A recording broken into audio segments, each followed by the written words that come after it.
things that the Prophet Muhammad said that would happen before the end of time. And of course, the first thing the Prophet Muhammad sallallahu alaihi wasallam said, the first thing that he said would be the first of the signs of the last day is his death. And that last day is soon upon us. And that's what the Prophet said then 1,400 years ago. How close must it be now?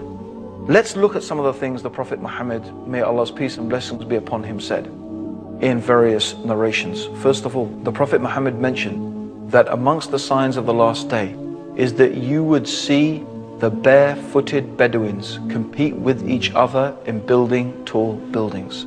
This is remarkable, because I invite anybody to look and go and visit Dubai, Abu Dhabi, Saudi Arabia, Bahrain. These are places where 60 years ago, I remember when I was in Kenya and they were complaining how there was no more money coming from Saudi Arabia after 9/11 and so on and so forth. And they were saying, well, you know, 60 years ago, we used to send money to Saudi Arabia to help the orphans and the madrasas there. Now you will find the people who only 60 years ago were barefooted Bedouins competing with each other in who can build the tallest building in the world. In fact, it said there's going to be 6 of the tallest buildings in the world in Dubai in the years to come. This is something the Prophet Muhammad was predicting 1,400 years ago. It is truly a sign of the last days. The Prophet Muhammad sallallahu alaihi wasallam also mentioned that the mosques would become like palaces.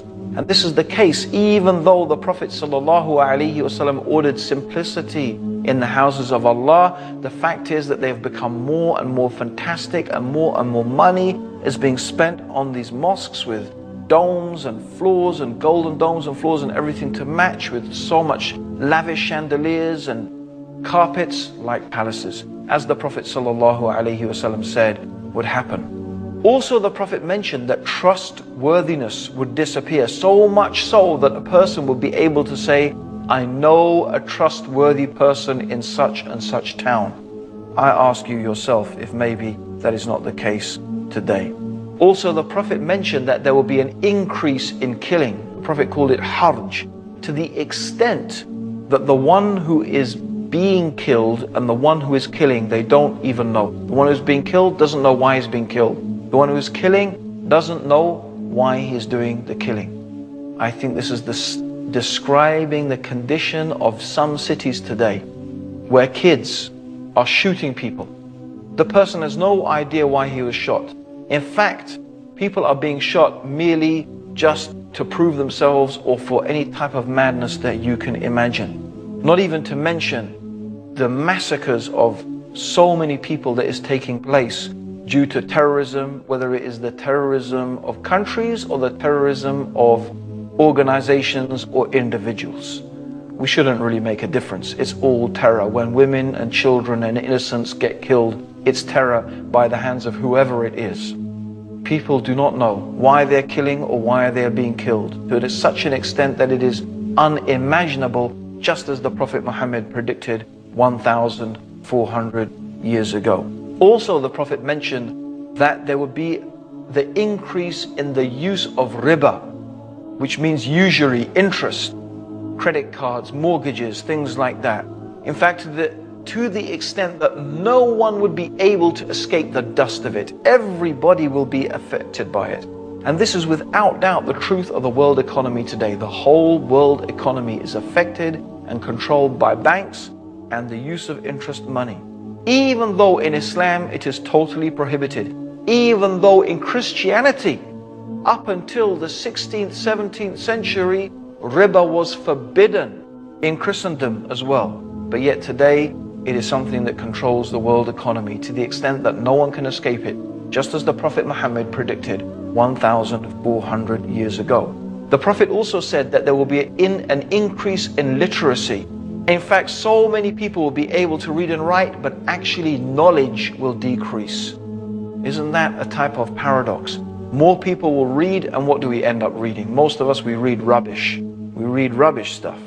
But we can read, but knowledge, especially knowledge of the religion, despite the fact that more people can read, ignorance has become prevalent.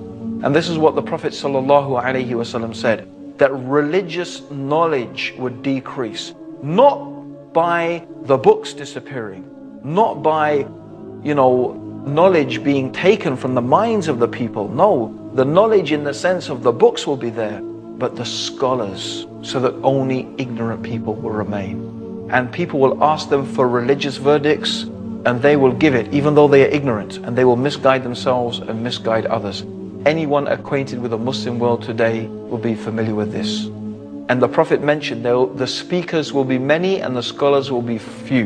And this is what we can find exactly. There are many speakers, many thinkers, many intellectuals, many people, alhamdulillah, giving dawah. Maybe not enough people, but the scholars, they are so few.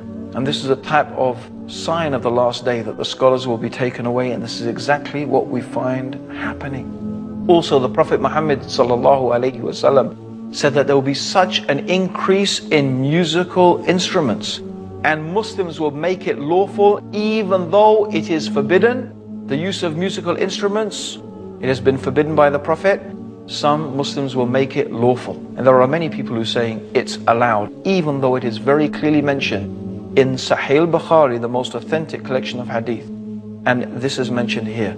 This hadith where the Prophet predicted that the people will make it lawful even though the Prophet made it unlawful, and it's come true. Just as the Prophet Muhammad, may Allah's peace and blessings be upon him, said. Also, he mentioned there will be an increase in sexual promiscuity. Even though Islam is a religion that teaches chastity, that a man and a woman should confine themselves to marriage, the Prophet said there will be an increase in sexual promiscuity. And I don't think anyone can deny that that is the state of the world today, with highly sexualized images, and even traditional societies that normally had a good traditional moral values. For example, like India. Even in India, for example, promiscuity is becoming more and more common, hardly than it ever was before. Even in Muslim countries, where the whole idea of sexual promiscuity is so against the teachings of Islam, it is unfortunately becoming more and more common. And the Prophet Muhammad said that because of this, diseases would appear that people had never heard of before. Isn't that the case? AIDS, for example, diseases that people had never heard of before will arise due to sexual promiscuity. And this has taken place just as the Prophet Muhammad predicted, sallallahu alaihi wasallam. He mentioned that women will be naked although they are dressed.